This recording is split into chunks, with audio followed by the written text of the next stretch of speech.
সূরা আল আহকাফ। বিসমিল্লাহির রহমানির রহিম।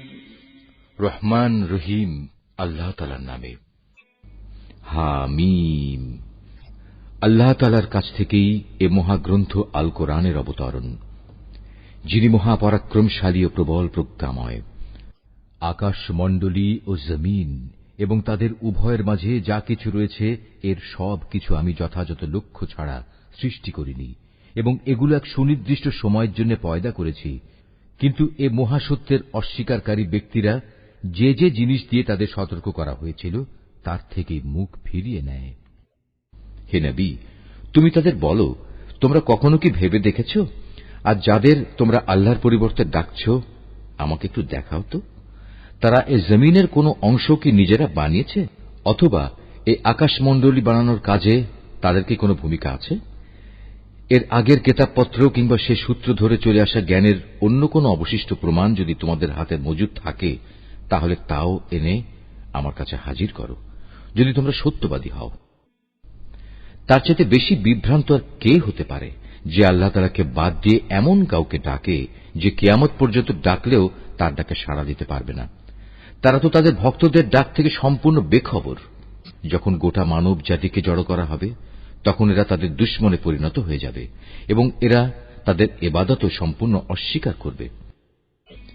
যখন এদের কাছে আমার সুস্পষ্ট আয়াতসমূহ পড়ে শোনানো হয়, তখন কাফেররা সে সত্য সম্পর্কে বলে যা তখন তাদের সামনে এসে গেছে, এটা হচ্ছে সুস্পষ্ট জাদু। তারা কি একথা বলতে চায় সে রাসূল নিজেই তা বানিয়ে নিয়েছে? তুমি তাদের বলো, হ্যাঁ সত্যি, যদি এমন কিছু আমি আল্লাহর নামে বানিয়ে পেশ করি, তাহলে আল্লাহর ক্রোধ থেকে আমার বাঁচানোর জন্য তোমরা তো কোনো ক্ষমতাই রাখো না। আল্লাহ তাআলা ভালো করে জানেন তোমরা এ ব্যাপারে কি কি কথা নিজেরা বানিয়ে বানিয়ে বলছো, এবং তোমাদেরও আমার মাঝে কে কথা বানাচ্ছে। এ কথা সাক্ষ্য দেওয়ার জন্য আমার ও তোমাদের মাঝে আল্লাহ তাআলাই যথেষ্ট। আল্লাহ তাআলা একান্ত ক্ষমাশীল ও পরম দয়ালু। তুমি বলো, রাসূলদের মাঝে আমি তো নতুন নই, আমি এও জানি না আমার সাথে কি ধরনের আচরণ করা হবে এবং তোমাদের সাথেই বা কি ব্যবহার করা হবে।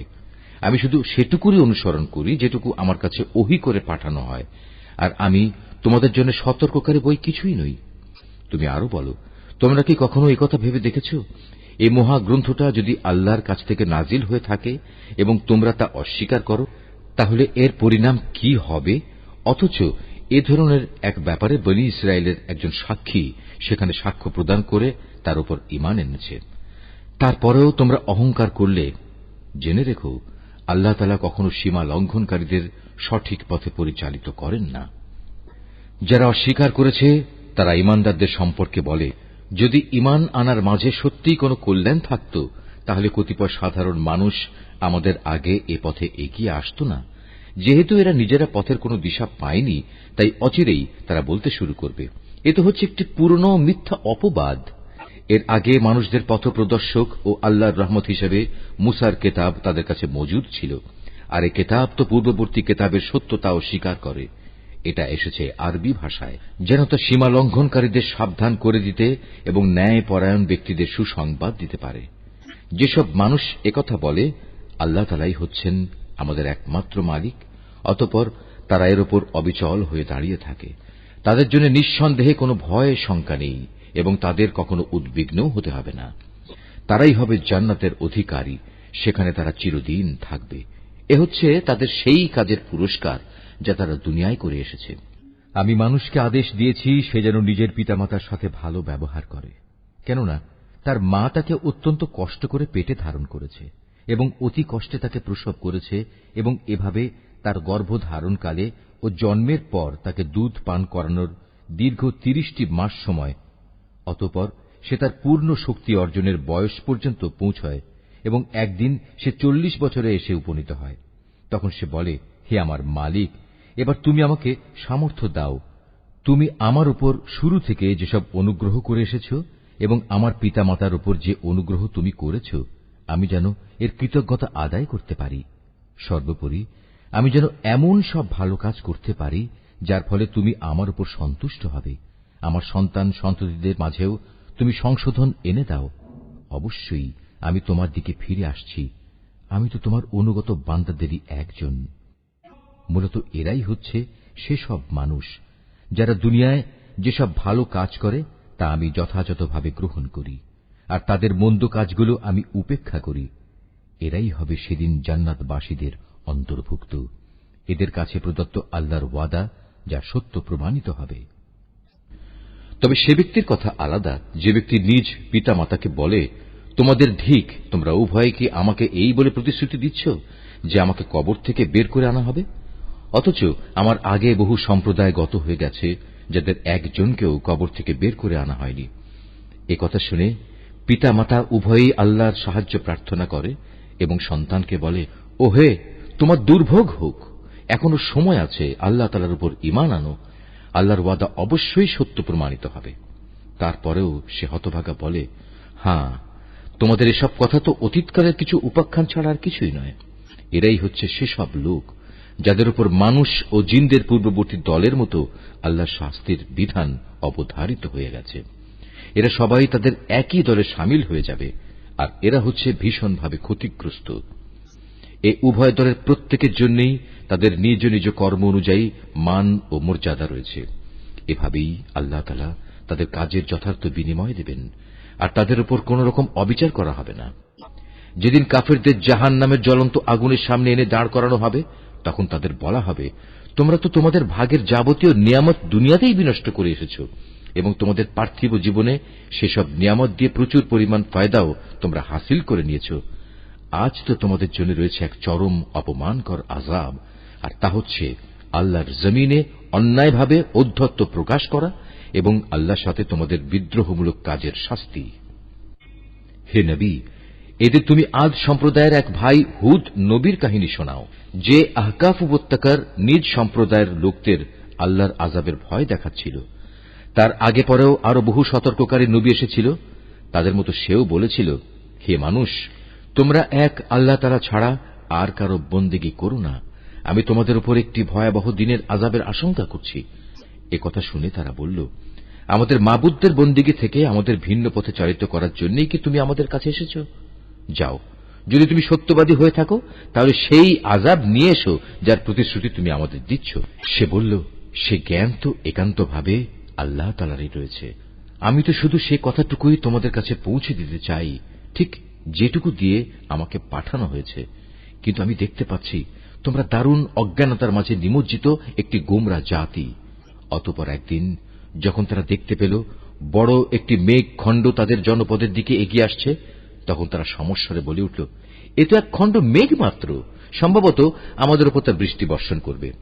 হুদ বলল, না, এটি কোন বৃষ্টি মেঘ নয়, এ হচ্ছে সে আযাবের বিষয় যা তোমরা ত্বরান্বিত করতে চেয়েছিলে।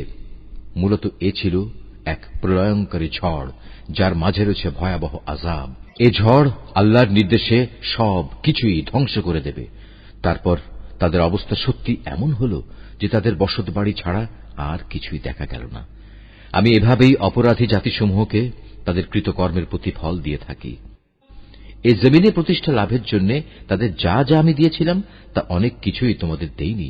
শোনার জন্য আমি তাদের কান, দেখার জন্য চোখ ও অনুধাবনের জন্য হৃদয় দিয়ে রেখেছিলাম, কিন্তু তাদের সে কান, চোখ ও হৃদয় তাদের কোনোই কাজে আসেনি, কারণ তারা আল্লাহ তাআলার আয়াতসমূহকে অস্বীকার করতেই থাকল, যে আযাবের বিষয় নিয়ে তারা হাসি তামাশা করত। একদিন সত্যি সত্যি তা তাদের উপর এসে পড়ল। তোমাদের চারপাশের আরো অনেকগুলো জনপদকে আমি একই কারণে ধ্বংস করে দিয়েছি। আমি বারবার ওদের কাছে আমার নিদর্শনসমূহ বর্ণনা করেছি যেন তারা আমার দিকে ফিরে আসে। তারা কেন সেদিন তাদের সাহায্য করতে পারল না, যাদের তারা আল্লাহকে বাদ দিয়ে নৈকট্য হাসিলের জন্য মাবুদ বানিয়ে নিয়েছিল? বরং আযাব দেখে তারাও তাদের ছেড়ে উধাও হয়ে গেল। মূলত এ হচ্ছে তাদের আল্লাহ তাআলা সম্পর্কে মিথ্যা ও যাবতীয় অলীক ধারণার পরিণাম। একবার যখন একদল জিনকে আমি তোমার কাছে পাঠিয়েছিলাম, তারা তোমার কোরআন পাঠ শুনছিল, তখন তারা সে স্থানে উপনীত হল। তখন তারা বলতে লাগল, সবাই চুপ হয়ে যাও।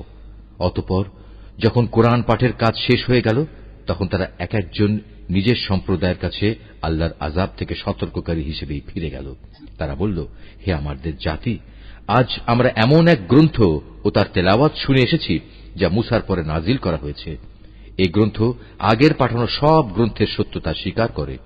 এই গ্রন্থটি সবাইকে সত্য ও ও সঠিক পথের দিকে পরিচালিত করে। হে আমাদের জাতি, তোমরা সবাই মিলে আল্লাহর পথে আহ্বানকারীর এ ডাকে সাড়া দাও এবং তার রসুলের উপর ঈমান আনো। তাহলে আল্লাহ তাআলা তোমাদের যাবতীয় গুনাহ খাতা ক্ষমা করে দেবেন এবং তোমাদের কঠিন আযাব থেকে মুক্তি দেবেন।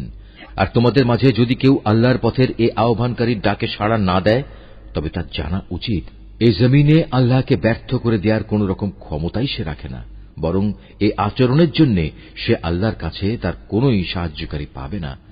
এ ধরনের লোকেরা তো সুস্পষ্ট গুমরাহিতে নিমজ্জিত।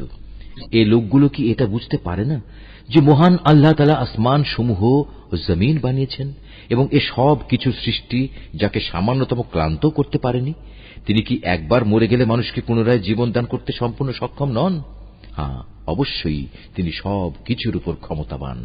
সেসব কাফেরদের যখন জ্বলন্ত আগুনের সামনে দাঁড় করানো হবে, তখন তাদের বলা হবে, আমার এ প্রতিশ্রুতি কি সত্য ছিল? তারা বলবে, হ্যাঁ, আমাদের মালিকের শপথ, এটা অবশ্যই সত্য। অতঃপর তাদের বলা হবে, এবার তোমরা শাস্তি উপভোগ করো এবং এ হচ্ছে সে আযাব যা তোমরা অস্বীকার করতে। হে নবী, তুমি ধৈর্য ধারণ করো, ঠিক যেমন করে ধৈর্য ধারণ করেছিল আমার দৃঢ় প্রতিষ্ঠ সাহসী নবীরা। এই নির্বোধ ব্যক্তিদের ব্যাপারে তুমি কখনো তাড়াহুড়ো করো না। যেদিন সত্যিই তারা সেই আযাব নিজেদের সামনে দেখতে পাবে যার ওয়াদা তাদের কাছে করা হয়েছিল, তখন তাদের অবস্থা হবে এমন যেন দুনিয়ায় তারা দিনের সামান্য একটি মুহূর্ত সময় অতিবাহিত করে এসেছে। মূলত এটি একটি ঘোষণা মাত্র। এই ঘোষণা যারা প্রত্যাখ্যান করেছে তাদের ছাড়া আর কাউকে সেদিন ধ্বংস করা হবে না।